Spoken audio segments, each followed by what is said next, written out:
Sorry for the background noise. I caught this segment. I guess it came out today. I haven't watched sports television in a few days, so no, not today. Yesterday, Friday. Shit, I keep thinking it's the weekday for some reason, but Michael Rappaport, I guess semi-famous actor. I guess he's like a comedian as well. Sometimes he comes in, he speaks about certain topics, particularly he speaks about New York topics most of the time, and New York related topics. And one of the topics of the week, as you can see, is the retirement of Eli Manning. Now, Michael Rappaport is a he is a very obvious New York fan. Like, you know that he's a New York fan. It doesn't take much when it comes to his segments when he's on Undisputed to know that this guy, he bleeds New York. So I was interested to hear his thoughts on if Eli Manning should be inducted into the Hall of Fame. And I gotta say this. I was not at all surprised by his answer. So let's get it started. The one and only Michael Rappaport. Here we go. Only appropriate that we have you here for this discussion. See, you're already ready for this one. But we've been talking about whether or not he deserves to be in the Hall of Fame or not. How do you feel about it? I've been watching all week, and God is good because this was already scheduled, and I've been listening to Kooky Rob Parker and you and Skip Bayless. All right, I gotta say this. The more I watch Rob Parker, the less I think that there's something mentally wrong with him. Rob Parker is a notorious New England Patriots hater, but he is also, besides his takes on Tom Brady and Bill Belichick, I think that he has very sound opinions. There's some opinions other than the Patriots where he does come across as a little bit of a biased, but there are a lot of takes that he have, especially pertaining to like Dak Prescott and stuff like that, and the Dallas Cowboys and stuff like that, that I agree with Rob Parker on. But I don't think he's as kooky as people believe he is. He's not as kooky as I thought he was. AKA Drip Bayless, AKA Whip Bayless. All the fame is gone to your head. You cannot talk about the history of the NFL without talking about the great Eli Manning. The great Eli Manning. Now, let me say this, all right? Michael Rappaport is an example of why the Pro Bowl doesn't mean shit, the All-Star Game doesn't mean shit, a lot of these MVP votings, like none of this shit means anything. The Hall of Fame doesn't mean anything because, it's just, it's narrative more than it is actual accomplishment. Something tangible that you can actually tie to a player. And the more you listen to Michael Rappaport go on about Eli Manning, the more you're going to understand that until the voting changes to where, I don't think it should be a vote for All-Star Weekend. I don't think there should be a vote for the Pro Bowl. I think that your numbers should put you in there, not what your name is, if the fans love you, marketability. And I get it, it's a business, it's money. But, see, this is why we almost had Taco Fall and Alex Caruso make a fucking All-Star team this year. With the lineage, Manning, coming up behind Archie and Peyton, Eli, the old Mississippi Messiah, #1 pick. I am not playing. And that's the one thing I do agree with Michael Rappaport about, and I said this before, when Eli came out of Ole Miss, he was extremely, what do you call it? He was extremely praised. Like, he was supposed to be the second coming, okay? He was supposed to be the next chapter in the evolution of Manning football. All right, he was highly touted coming out of Ole Miss. Really was. That's why, like, he had so much juice. He literally bitched his way out of going to San Diego and ended up in New York. In San Diego, Eli always standing in the pocket, never running, taking the bumps. Yeah. Eli, the wild card killer, MVP. And you're going to notice a trend of what Michael Rappaport is saying. The only accomplishments that this guy has to brag about when it comes to Eli happened in 2 seasons. That's it. Just 2 isolated seasons. Nothing outside of those 2 seasons. Eli, the Giants' giant killer, escaped the pocket deep to David Tyree. Yeah. Eli then threw it in the end zone to Plaxico. Eli, where was the Patriot defense? They were videotaping Good practice. Question. Eli to the end zone, defeated the undefeatable. The Giants killer showed Danny Dimes how to shine. Eli, there's so much I have to say about this. Let me tell you. Yeah, I doubt that, but and I've said this before, the reason why the New York Giants beat the New England Patriots twice in the Super Bowl is because of one person and one person only, and that's Tom Coughlin. Not Eli Manning, Tom Coughlin. Because they haven't won shit since he's been gone. They have not won anything worth winning since he left. I mean, they did win a division, though. I got to give them that. They won a division a few years ago.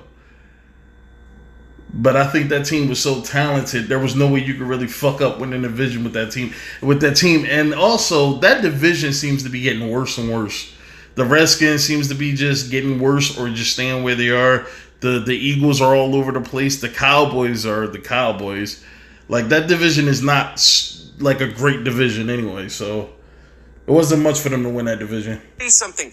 You, every single NFL fan out there should be thanking and kissing the ground that Eli walks on. Because if it wasn't for Eli Manning, the Patriots would have 8 rings right now. Skip, think about that.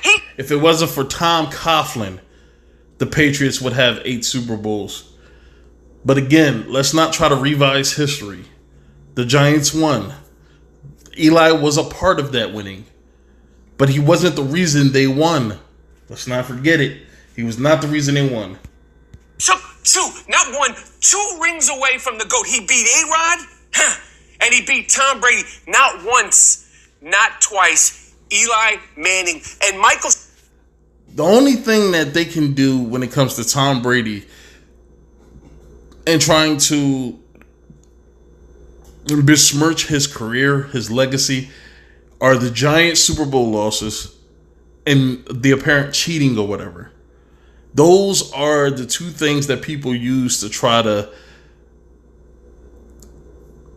disqualify Tom Brady in some form or fashion. It's the New York Giants games, and it's the cheating scandals. Strahan, okay, the great Michael Strahan, he should be fitting. He should be doing the fitting of the jacket for Eli Manning. Victor. I get he's trying to be funny, man, but you're being disrespectful. Like, how do you think Michael Strahan sitting back, who I'm pretty sure he takes pride in his career, one of the greatest pass rushers we've seen in the past 25 years, and he's being reduced to a Taylor's position because apparently it wasn't, he had nothing to do with them winning that Super Bowl. It was Eli's, I guess, greatness that got them that Super Bowl victory. Incredibly disrespectful, but, you know, that's what you come to expect from a New York fan. Cruz, he'll say, oh, yeah, Eli Manning is a GOAT, is a Hall of Fame. So that's your question, just one question. Victor Cruz, man. Victor Cruz is the biggest disappointment coming out of the New York Giants I've seen in a very long time. And that's saying something when I talk about Eli.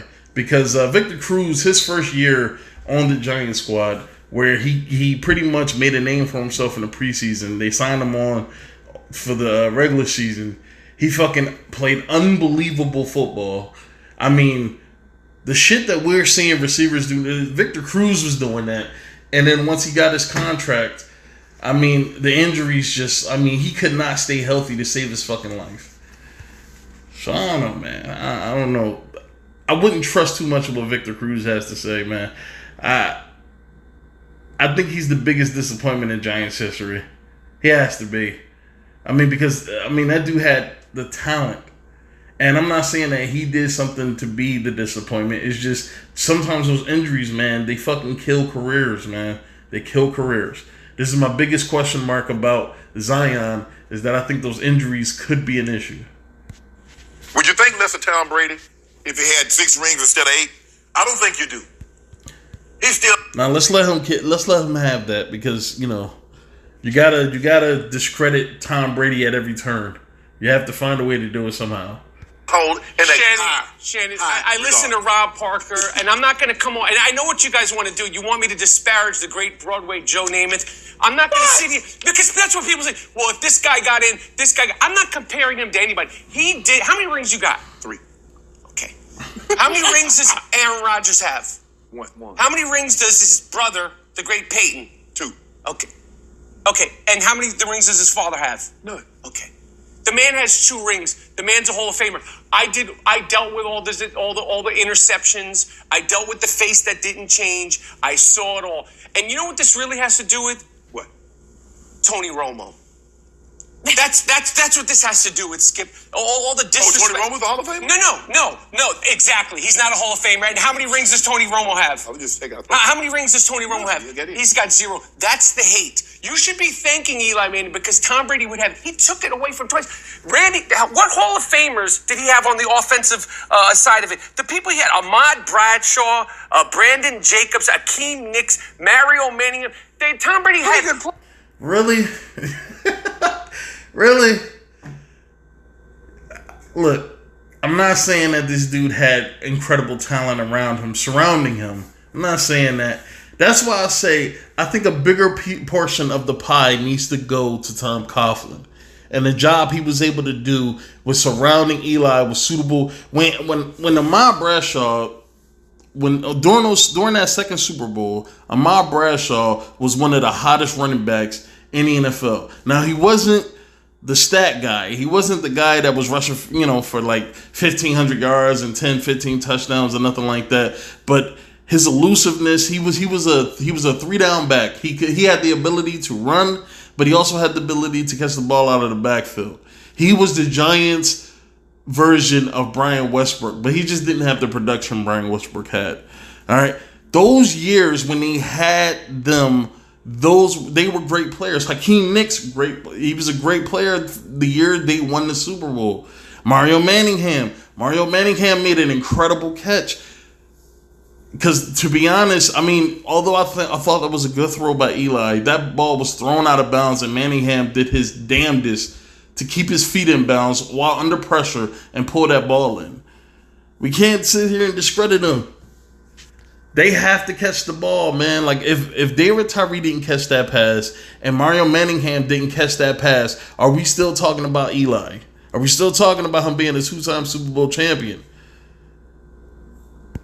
Randy Moss, Gronkowski, good players. You wouldn't know who these guys were if they didn't win a Super Bowl. Who led them to a Super Bowl? Eli Manning. I don't want to walk off the show, but I'm tempted to walk off the show. And I got to tell you something, Skip.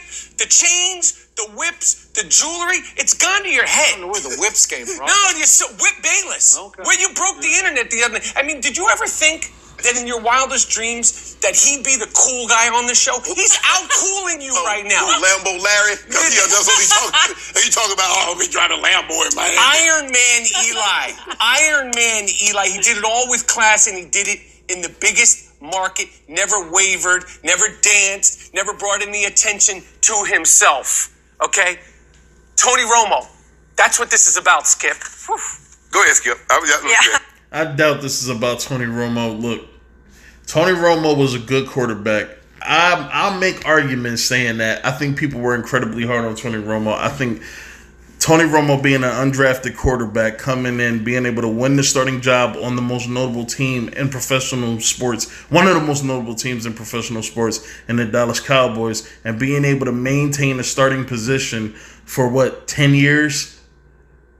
I'm not even going to try to guess when he started, but it was around 10, 12, 13 years, somewhere around there. But Romo, I think, gets a bad rap with a lot of the mistakes he's made in the playoffs, with a lot of the losing the team does. But I don't think it's about that. argument is about whether or not Eli has played his way into the Hall of Fame. And I don't think he has. I don't think he has.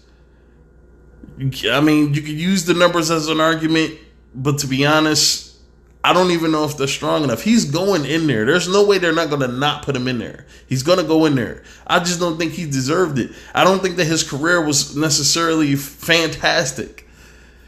Like, in order for you to be a Hall of Famer, your career has to be fantastic. You have to have some noteworthy moments. You have to have some noteworthy. Now, the Super Bowl moments that he's had were pretty good, but there were only two. Other than those two catches, other than those two passes that he has in both of those Super Bowl games, I mean, he played a pretty mediocre game, both games. It's not like he completely lost his mind and fucking went crazy. He did what he was supposed to do to win. But I think in the Tom Coughlin system, I think Eli was in a perfect system for him.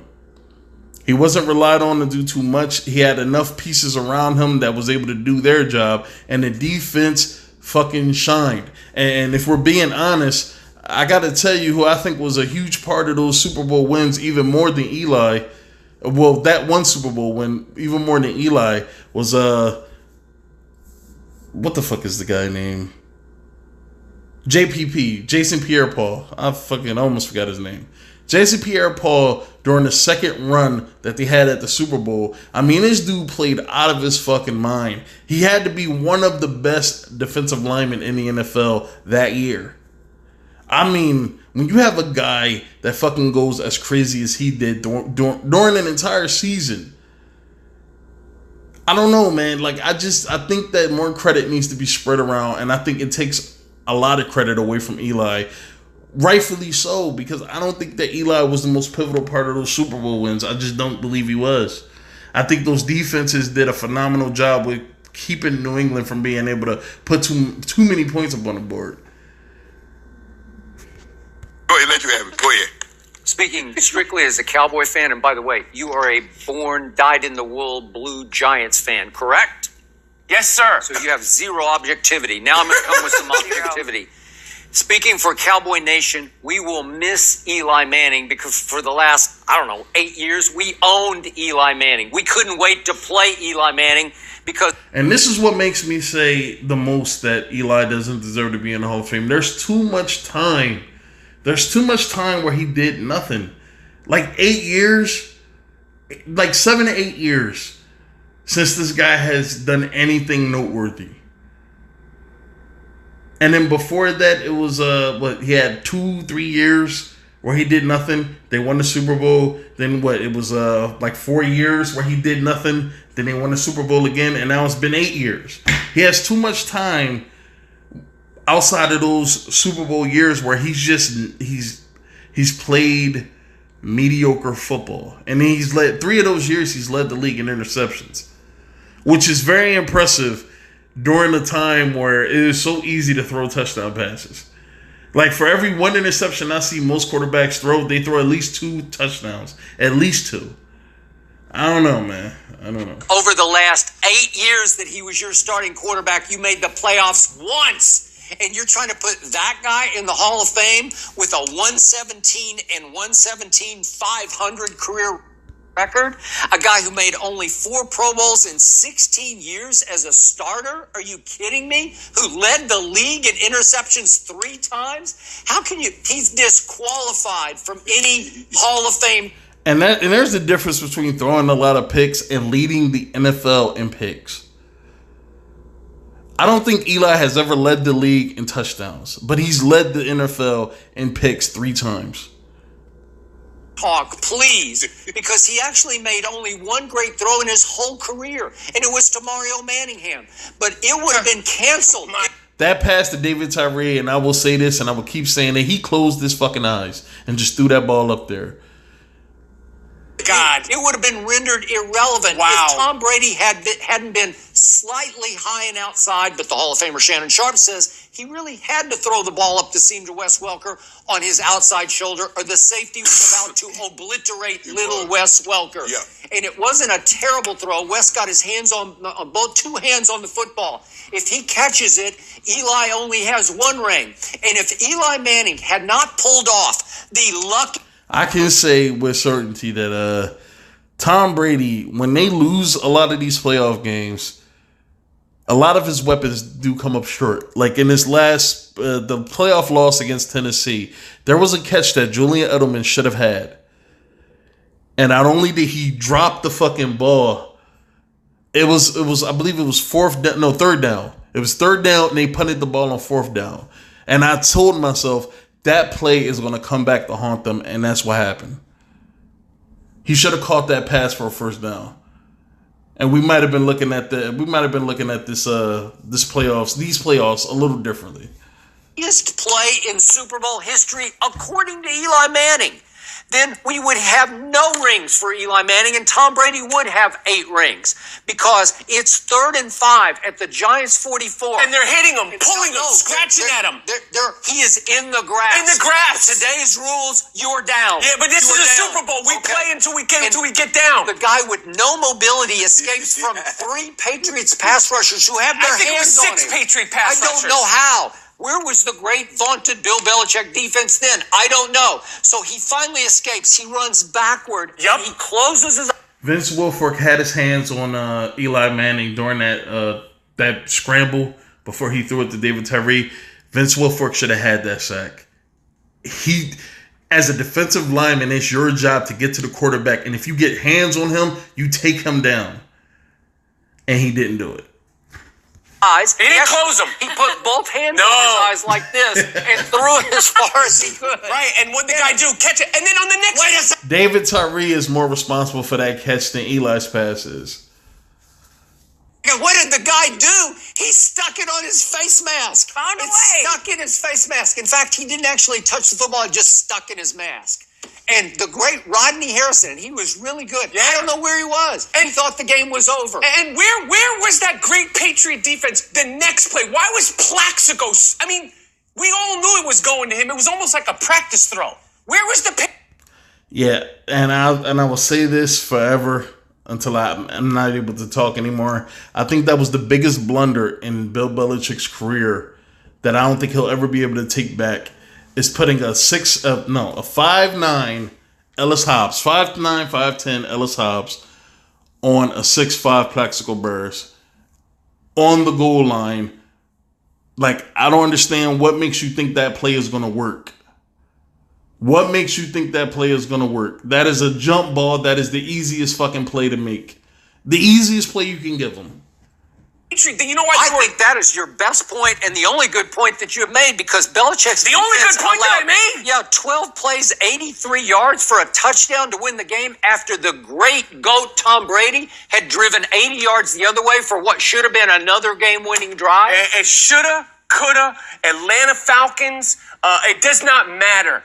The guy beat Tom Brady twice. He beat Aaron Rodgers. Tom Coughlin did the job on Tom Brady. Tom Coughlin did the job on that New England Patriots team. Tom Coughlin outcoached Bill Belichick. In the conference championship. Yo, what do I have to... I mean, this isn't even a conversation. We talk about rings. You disrespect basketball players all the time. Damian Lillard, he's not winning a ring. Is it not about championships? Is it not about championships? And these lunatics who are voting for the Hall of Fame. I mean, somehow, I'm not going to divert, but the other day, Derek Jeter, like 99.9%. Show your face, crazy person. Eli Manning is going to be in the Hall of Fame, okay, and I'm going to be there. Victor Cruz is going to be there. Bill Belichick is going to be there. And Tom Brady is going to be there. And they're going to be going... What, Shannon? What, Shay? What do you have to say for yourself? Look, this is you put me in an uncomfortable spot because I'm a member, and anytime I say someone should or shouldn't, it's almost that. It's always reflected bad on Shannon because as a member of the Hall of Fame, it is almost in poor taste for a current Hall of Fame member to say that a person who most likely will be a Hall of Fame member, he doesn't deserve to be in. Because it's almost like what gives you a right to say something like that? And so it's always looked at as in bad taste for somebody like Shannon Sharpe, a current Hall of Fame member, to try to besmirch somebody or discredit somebody from being able to get in. But I gotta say this, the Hall of Fame is supposed to be for the most elite. Eli is not an elite player. When you talk about the history of the NFL in its totality, you can skim past the Eli Manning moments. You can.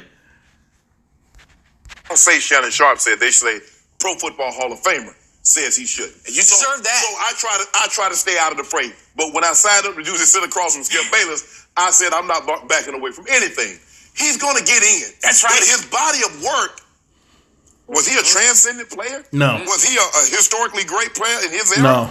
I thought that was what the standard that they used.